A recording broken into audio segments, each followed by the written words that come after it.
everybody, this is Hector.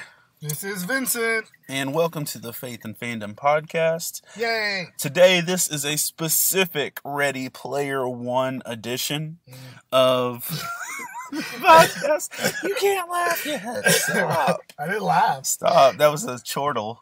Is that the right word? Chortle? It wasn't a chuckle. What does that mean? Chortle. I think that's the right word, though. It's like a guffaw. Anyway, kids, check your vocabulary. It's always important. But this is a Ready Player One discussion. How do dictionaries? Everyone's got a dictionary. Their phone is a dictionary. I'm talking about real dictionaries. Nobody has those. Okay, this is so off topic. Sorry. But this is a discussion of Ready Player One, specifically the movie versus the book. Vincent and I were both readers of the book, and at this point in time, I've watched the movie 3 times in theaters, and Vincent has watched it 1 of the times in the theaters. That's all I'm watching it in the theaters. Oh man, I'll be like that. All right, so I initially, like the day after I watched it, gave a review on the Faith and Fandom Facebook page, and I don't necessarily stand by my review at this point. I feel like I need to give it a little more love and grace than I did. But I'll go ahead and let Vincent give his thoughts. So, spew, sir, spew. Spew, sir, spew. I was very disappointed. And I try very hard in movies, especially when they're compared to books. I haven't seen A Wrinkle in Time yet, just because I haven't finished the book. And talking to some people, I was like, never mind. So I'm probably am going to go see that, but this movie, I was so excited for because I was like, this book is amazing. It's going to be awesome. There's so much depth. And like, I was excited. But then I saw the previews and I was deeply confused on, which is also another thing I stopped doing, is watching trailers. So I just cut those out. I need trailers for memes. Yeah. That's like part of my for you, not reality. Not like I get paid for it. No, but it's part of what we do. I feel like unless I'm creating something, I don't need to see a trailer. Yeah. But on that note, I did not enjoy. I enjoyed it for what it was, a movie about the Oasis. Was it anything like the book?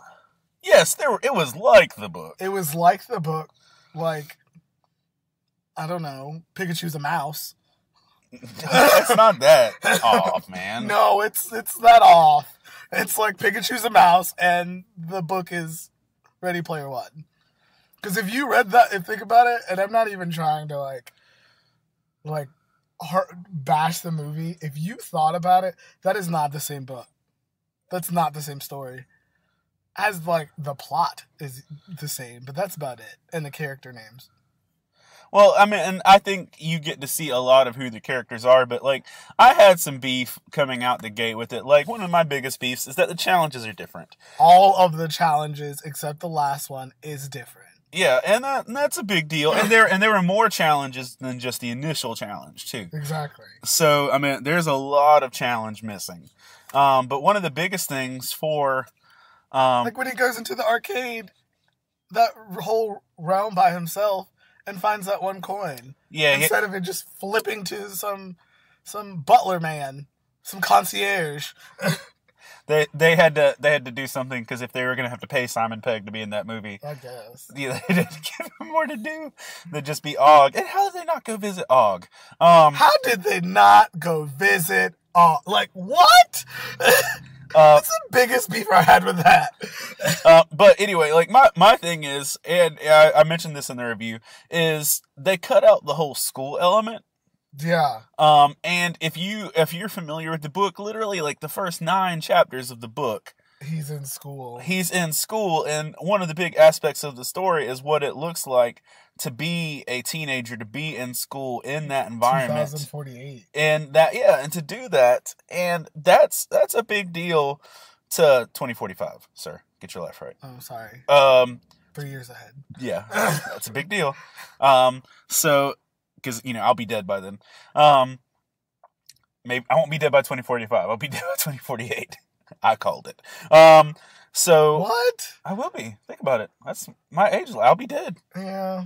So anyway, That's sad. right? A little bit of morbidity. But anyway, like the school aspect was so big and so important, and that, you know, that every kid went to high school in the Oasis, that they did all these things in the Oasis was such a big deal, and that Halliday didn't hide the first key like in some far off distant world. He literally hid it right there in the high school. He hid the key to be that it was part of the map, was to look like their high school, and so it literally gave every kid the opportunity to find this key. It gave every kid more so than every adult. And I think that was the whole. That's what one thing that was missing throughout the whole story is like, this isn't for adults to play this game. This isn't for, and I mean that's the whole premise of the book is like, this is a game, yes, and yes you can escape through the Oasis, but this is the most of the people that are playing are teenagers. Yeah. Or 11-year-olds. Well, I mean, it really is for everybody, and it's the fact that anybody of all ages could play. But it bugged me because I thought my heart sank so early in the movie when he said some random, long forgotten gunter discovered the first clue. There would be no such thing as a random, long forgotten gunter. One, the contest had only been going 5 years. 5 years. How do you lose track of someone in 5 years? And like in 2045, what? And literally, the first person to discover the first clue would not be forgotten. No. They would be immortalized as Parzival was, and that's why it was such a big deal that Parzival discovered. IOI would be all over that. IOI would have been all over that. I mean, it's just, I think that one line alone there's so many holes in that story, in the movie. I don't think they're holes. I think there's just rushed. I think they just rushed through. Stephanie said that too. My wife, Stephanie, she hasn't read the book, and I have, and she said it felt rushed the whole movie, especially towards the end. Like that whole part just felt rushed, and I actually think they did okay with the ending. I didn't like. I felt like the ending was better than any of the rest of it. Like, yes. That's the heart and stuff, and I'll come back to that because I actually had one part of the movie that actually kind of spoke to me a little more than in the book, just a little. But that was amazing. Huh? The book was book was amazing. Now, and that's on the flip side though. He's a great writer. He is a great writer, and Ernest. But how do you feel in the fact that he wrote the movie? Did he write the movie? Yeah, Ernest Cline co-wrote the entire screenplay for the movie. So everything you saw, everything that you're having beef with, the creator of the book signed off on. There's grace for everyone. Grace for everyone. But no, he signed off on it. He was down for it. But I think... Now, here's the thing, though. Vincent and I are both Donald Miller fans, and Donald Miller had a book called A Million Miles in a Thousand Years, in which he talks about the process of turning Blue Like Jazz, which is so not a movie-written book, into a feature-length movie about how many things have to change and how you have to pace the storytelling. Yeah. And so I honestly viewed a lot of what I saw on screen through the lens of A Million Miles in a Thousand Years of, yeah, this isn't the exact story, but if you got 2.5 hours to tell that story, they did about as good as they could. I feel like Blue Like Jazz is different, though. No, but just think about it. If you only had 2.5 hours to tell the entire story of Ready Player One, they did about as good as humanly possible. Yeah. Because literally, that's not a 2.5 hour. That's not a 2.5 hour story. Ready Player One is a 2-season Netflix series. Easily. I mean, because the first season should have ended with him getting the copper key. The first key. Like, it should have been that. It should have been developing the relationship with Age. It should have been meeting Art. That could have been a 3-season thing, like each key. Yeah, and that's what I think. I think they could have done that. They could have ended with that. And not even, I would say it would be a straight up 4-season Netflix series, because you do one key per thing. And then the last season. House. Yeah, the last season would be the castle. Yeah. And everything that follows. Yeah.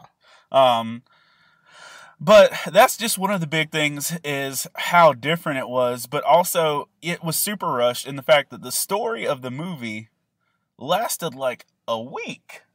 Like this all happened in a week's time. Like there was no downtime, there was no processing. Go. You're just like, well, it's a little overwhelming. I thought the movie was a little overwhelming. I guess I could take breaks in books, obviously, but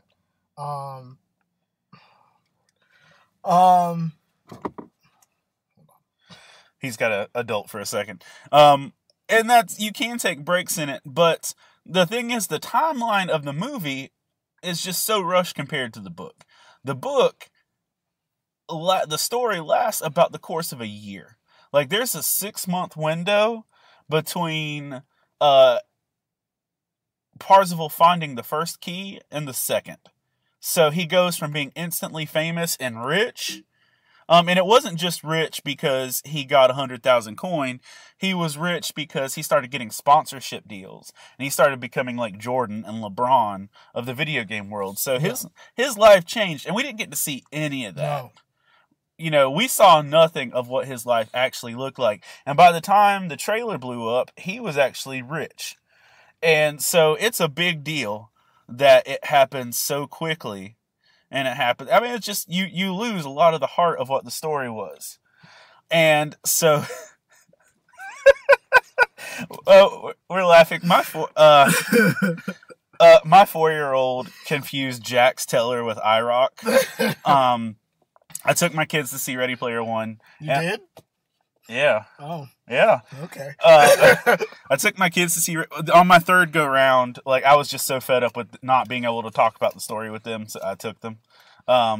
And so they enjoyed it, and we'll talk about that in a second, but like, if you look on Netflix, the Netflix image for Sons of Anarchy, has a skull on Jackson Teller's back, and it looks like IROC's chest.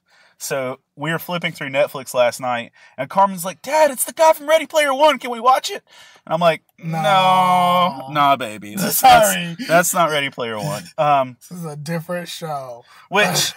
And then another thing is the fact that the elements that were added to the book or to the movie to be more entertaining to the general populace.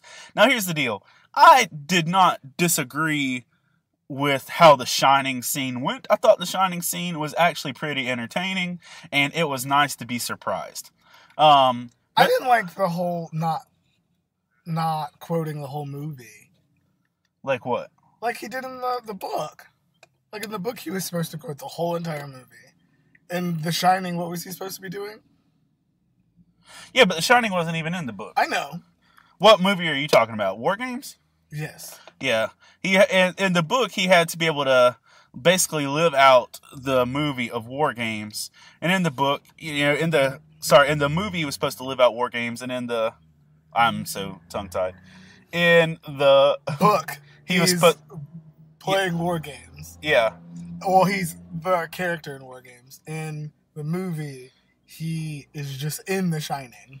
Yeah, but it was entertaining, and it was a cute twist. It was great. I think that was one of the aspects I wasn't terribly mad at, because like it's The Shining, everyone knows it. No one knows what War Games is. Yeah, it would be hard to translate War Games into a current setting. Yeah. I get that. I do. That change I wasn't mad at, but I think the whole like being like they changed Artemis to being in the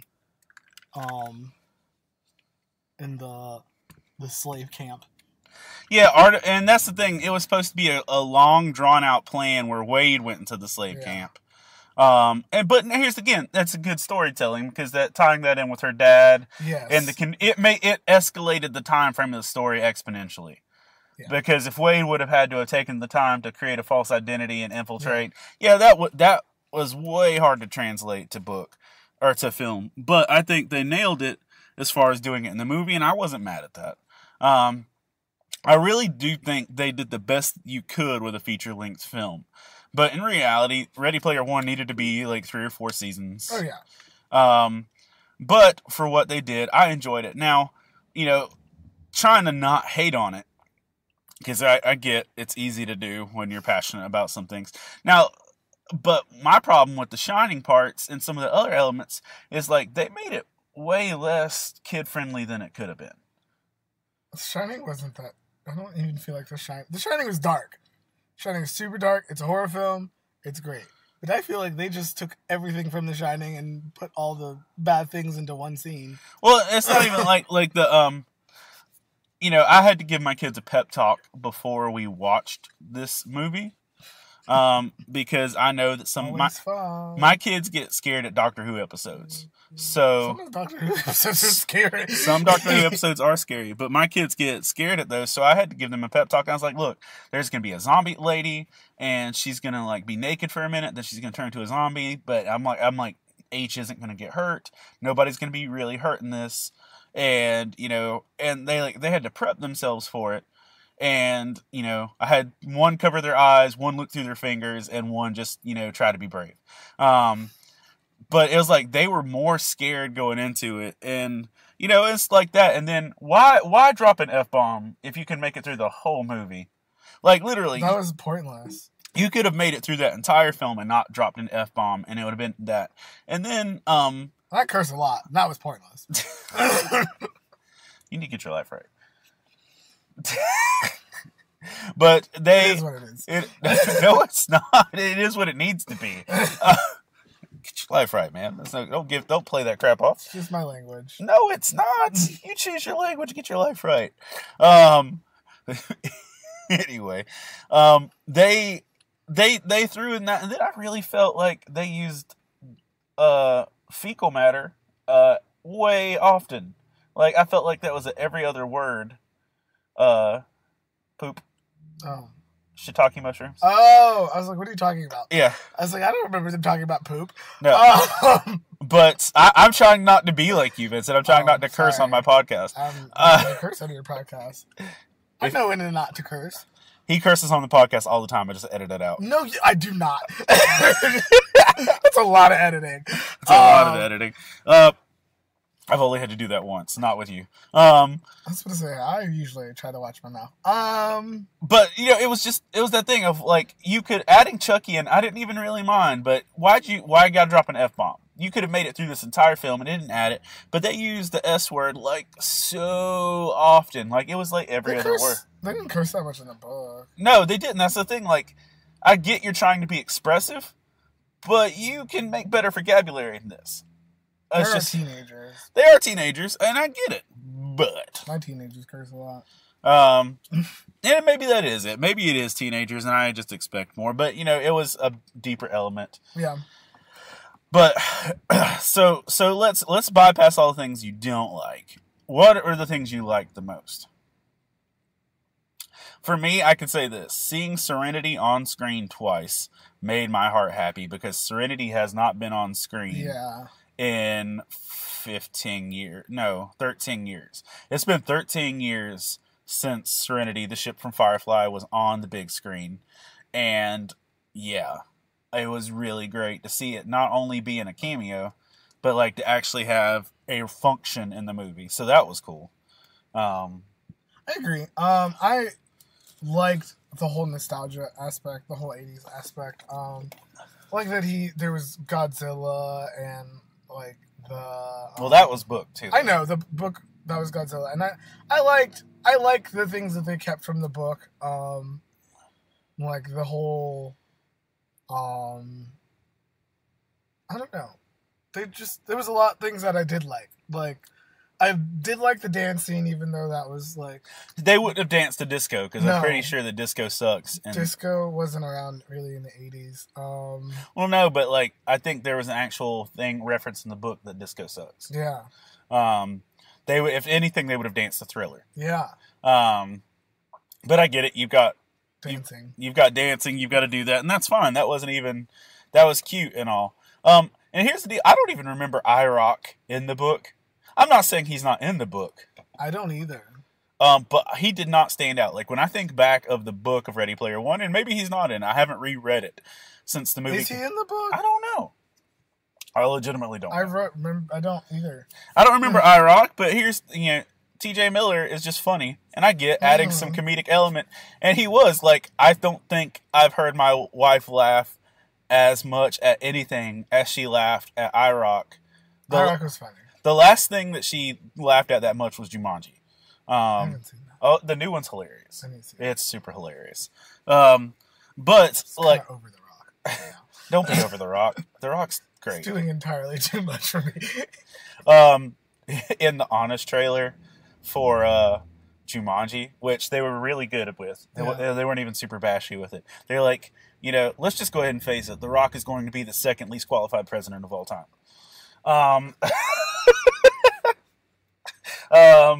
But they... I don't know. I wouldn't vote for The Rock. I would vote for The Rock in a heartbeat. I don't know his political views. I know his character, I know his determination, and I know his conflict skills. I'd be down for The Rock. I know his determination. He has one cheat day a year. That's a lot. He's what? One cheat day a year. No, I would vote for The Rock. Anyway. Based on food preferences, yes, but that's about it. I'm just saying, maybe not movie choices, but on... Anyway, we're totally veering off. So, anyway, I totally lost where we're going. Ready Player One. Oh, yeah, that's what we're talking about. Oh, my gosh. But with it, one of the other things that I really enjoyed, I felt like the entire time that Halliday was doing a Dana Carvey impersonation. Yes! like the entire... I do not feel like this is his... No, I'm not even saying it was wrong. It wasn't wrong, but it's just weird. I just really felt like, I was like, why is Dana Carvey not doing this? Because this guy is obviously doing Dana Carvey. And Halliday literally was Dana Carvey in this movie, and you should have got Dana Carvey to play him. But you know what? I thought IROC was a fun addition. I think his Funko Pop looks like garbage. I haven't seen his Funko Pop. His Funko Pop is highly disappointing. Compared to how like vicious he looks as a character. Yeah. His Funko Pop is highly disappointing. But whatever. There's some other things that I really enjoyed. I enjoyed seeing Serenity. I enjoyed that. I liked seeing a Gundam on screen too. Yeah, and that was awesome. In the book, it was Ultraman, and if I'm super honest, I'll totally choose a Gundam. Yeah. Over Ultraman. I would choose a Gundam over Ultraman any day. Yeah, and so that was a neat touch. One of the things that we've heard though is that using the Iron Giant just to fight goes against the Iron Giant's character. Yeah, that messed me up. Because the Iron Giant, by and large, is a non-violent character. Yeah, I watch the Iron Giant at least every 6 months just for nostalgia because I love that movie. But can I be super honest? What? Never watched it. Why? Never did. Why? Like, I always knew it was good. I always knew it was... Vin Diesel's best role. Shut your mouth. I always knew it was good. I always knew it was something that people enjoyed. And I knew it was something valid, but I've never actually watched it. It's great. I know it's great, and I know it's loved, and I have no problem with it. And I recognize the character, and I recognize why it's loved, but I've never put the 2 hours into watching it. And I should probably fix that, and I should probably watch it with the kids. You should watch it with the kids. It was just one of those things that I didn't do. They might cry. I'm sure they will. But but then again, it wasn't like saying that's the actual Iron Giant. That was H in an Iron Giant costume build. So whatever. I really enjoy the actress that plays Artemis. She was a main character on Bates Motel. She is! And, yeah, you just now got that? Yes. Okay. Because she looks nothing like her. She sounds like her. She sounds like her. But that hair threw me off completely. But, like, she was one of the main reasons I got pumped when I started seeing the cast, is because I really enjoy her She's a great actress. Acting ability on Bates Motel. And, I need to finish that. I just finished it. It's a lot. It was season 5. The last season escalates super fast. Season 4 is just... Yeah. Season 3 and 4 are so slow that it's just like... I promise, season 5 escalates and ends quickly. I don't know if I want it to escalate and end. It's so dark. Oh, it gets darker faster. Oh, gosh. Anyway, again, not that podcast. But how did you feel about the fact that she was not a plus-size human? I was offended. Why were you offended? I feel like plus girls don't get that much love nowadays. I mean, they get love, obviously, better than they did 10, 20 years ago.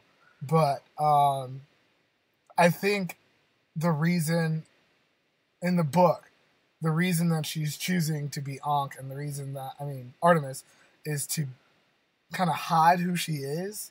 And besides, like, the birthmark on her face, there wasn't really a reason to hide. And the birthmark was, like, not super cute. It was super cute. It wasn't even like And then when you first see her and she's walking him around the little tour area, I'm like, girl, you super cute. Yeah. What are you talking about? Yeah, like she was fashionably dressed. Yeah. How you live in a pure squalor like a hobo, but look like you just walked out of the Gap. Like exactly. H&M just called. Yeah.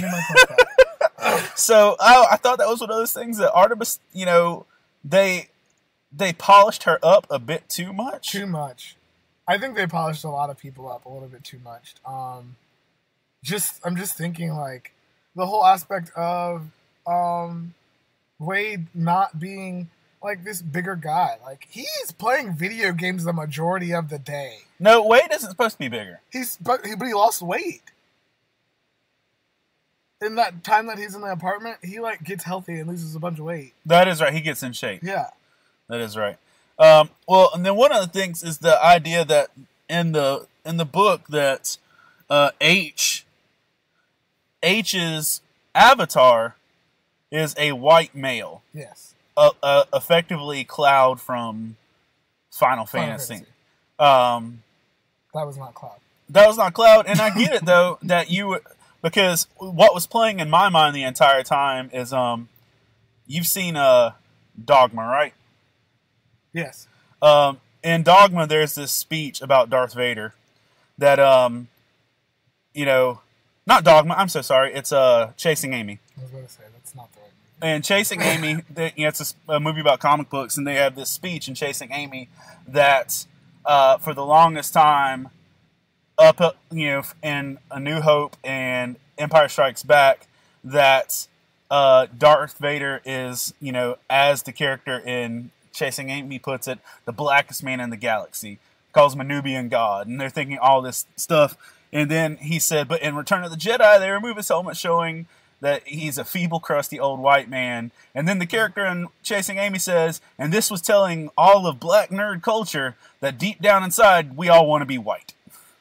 And it was a show. It was an act they were putting on in Chasing Amy just to stir up the political thing. Oh, I remember that. He's like, and then because he, starts shooting in the Comic-Con panel. Yeah.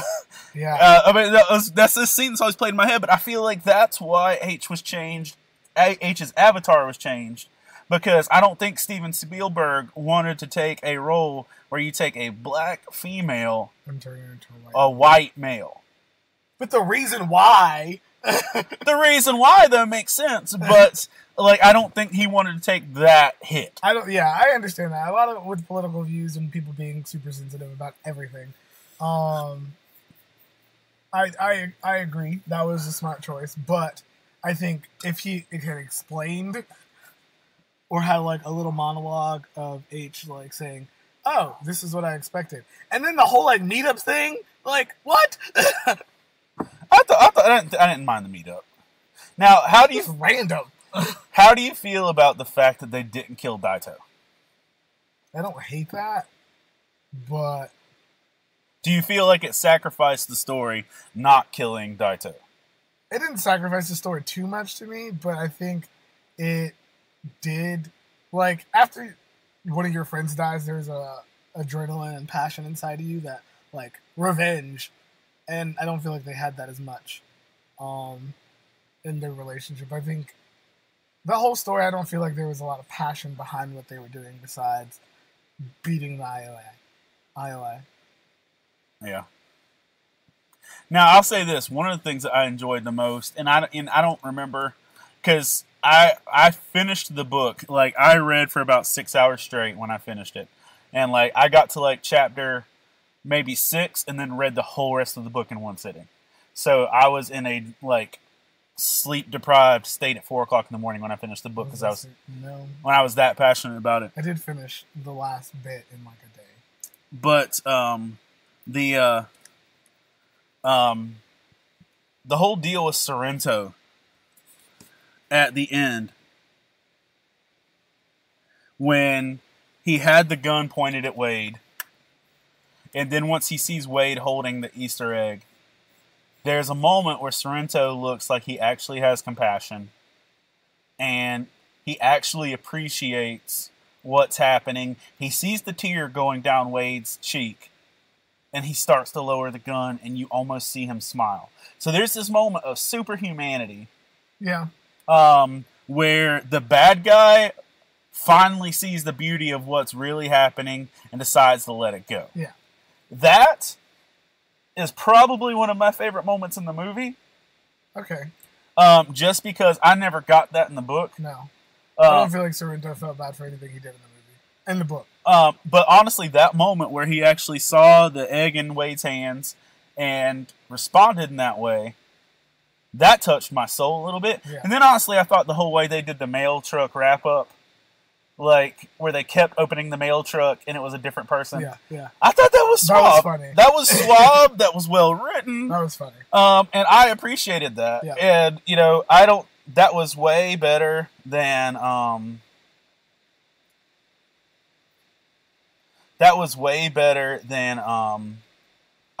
than I would have expected. And that was a really tight and neat way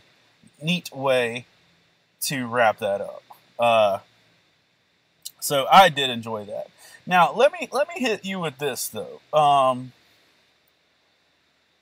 So we aren't the only nerdy people in the world that have opinions, and we don't always agree with other nerdy people and their opinions. So one of the nerdy people and their opinions that I've come across in this time is by a fellow nerd faithy person. If you are familiar with our stuff, you might also be familiar with another book called 42, Finding Faith Through Fandom. Similar title, different writers, different authors, different message and heart. But Nathan Marchland and Eric Anderson wrote a book called 42, Finding Faith Through Fandom.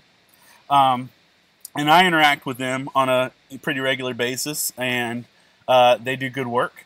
But Nathan Marchland of the 42 Finding Faith Through Fandom book has the opinion that the book is hot garbage and that the movie is 1,000,000 times better than the book. Vincent, please discuss. Since I know Nathan, I'm gonna... You know Nathan?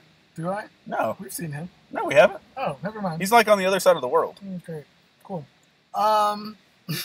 And I say I don't have anything against Nathan. I just think that's I don't know him. That's a strong opinion. That is a very strong opinion, and I don't agree. And this was Nathan's Facebook post on March 31st. I just saw Ready Player One. It's a rare exception to the book is always better rule. Spielberg is greater than Ernest Cline. And my response was, I completely disagree, man. I think it's the other way around. Nathan responded with, you must have read a different book with that title. I said I enjoyed the movie, but felt it was almost a shallow, vapid experience by comparison. Agreed. Which is, what we've kind of fleshed out. Nathan responded with, Hector, that's how I describe the novel, and he goes on to share his 2-star review of Ready Player One, the book. And, that's my thought. It's just like, to most of the nerd culture I know, that they look at this book like the adult Harry Potter. Or they look at this book like that's exactly how I viewed it. It's Harry Potter meets Willy Wonka. Yeah. And that's what it is. But I thought that Nathan was the only person that viewed this, but apparently he's not, because just reading through the comments, there are other people that are like, oh, good, thank God, because they were worried about all the problematic elements of the book. And I'm just like, what are you talking about? What problematic elements is what I want to know. And that's just the thing. Like, I think this is one of the things, though, that for me, I loved the book, and like I don't have any problems with the book. I don't either. And I can't see nerdy people having problems with the book. But that's the thing. Everybody reads stories differently. So maybe you're hearing this and maybe you don't enjoy the book. But for me, the book was gold. And that's one of the things, I had to go back and watch the movie a second time within the week because it didn't sit well with me. And I was so shocked by the differences between the book and the movie that I couldn't enjoy the movie because I spent the whole time in shock. I think from that line of some random long forgotten Gunter on, I was like mortally wounded and couldn't enjoy it. But then the second time I watched it, I had a ball. I had enjoyed it, and I've watched it 3 times, and I've watched it with the kids, and we bought some Funko Pops, and we bought the 3-key set, and we have all this cool stuff. I left the movie quickly. There were no post credits either. I know. I figured there wasn't. What are you gonna post credit? But I left the movie quickly and kind of not a rage, but very like disappointed.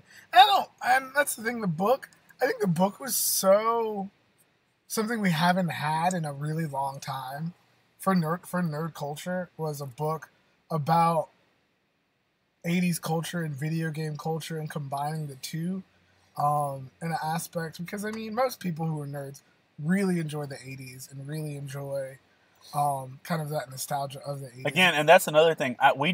We understood that he knew a lot about Halliday, but we didn't get a glimpse into how much he studied Halliday. No. And the book, like I think the only part is that you show that he's studying Halliday so much was when he's in the library and he's mouthing the words that Halliday is saying. That's your only clue that he is actively studying, because in the book, like, there's so many times where he is like in it and looking through videos and reading over things several times over and over. Watching Family Ties. Exactly. Watching Family Ties in the background while he's playing, or like on the Oasis and still watching something that has to do with finding the key. And I think that's the only thing that was like weird. And I don't get it. I really enjoyed the book.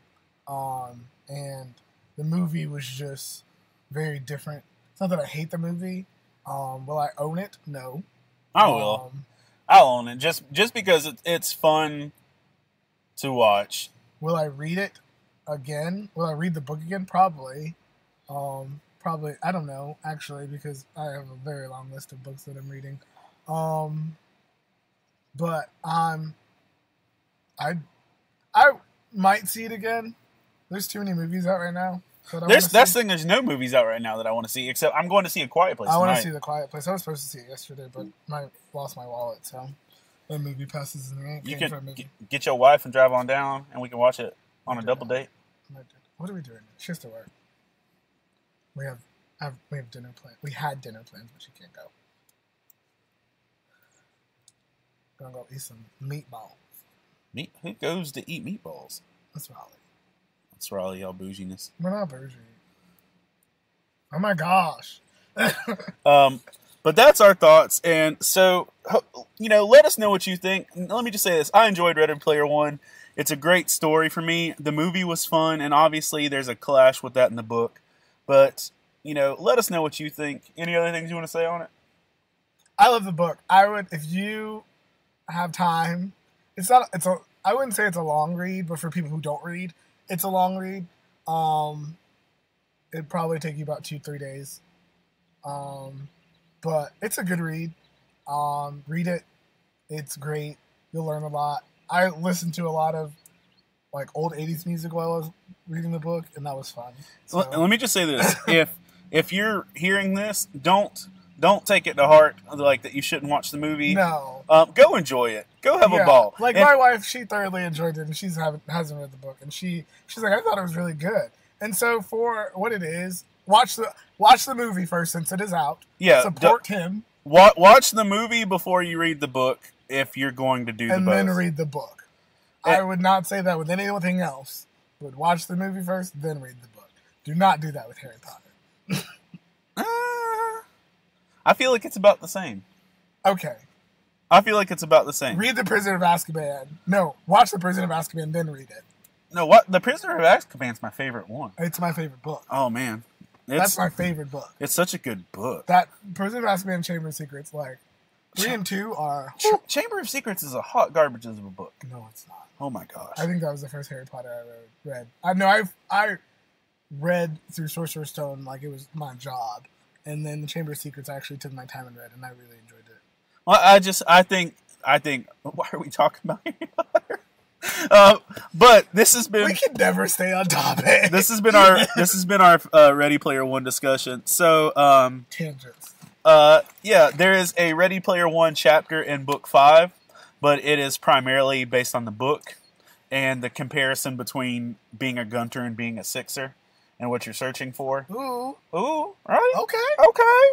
Like, because some of us treat our spiritual life like we're Sixers, where we're doing it for profit or gain or social pressure. Look at you, right? It's my job. Not really, but still. It's not your job. It's not my job. But I get that pony dog. Not really. No. We don't. That's a lie. We don't get any of the dollars. It's all false advertising. But book 5 will be out May 2018, hopefully by Mother's Day. And Ready Player One is fun, and we hope you enjoyed any of it. And make sure, just go support nerdy things so they keep happening. This is Hector and Vincent with Faith and Fandom, and we hope you have a great day. Wakanda forever! Stop putting that in things!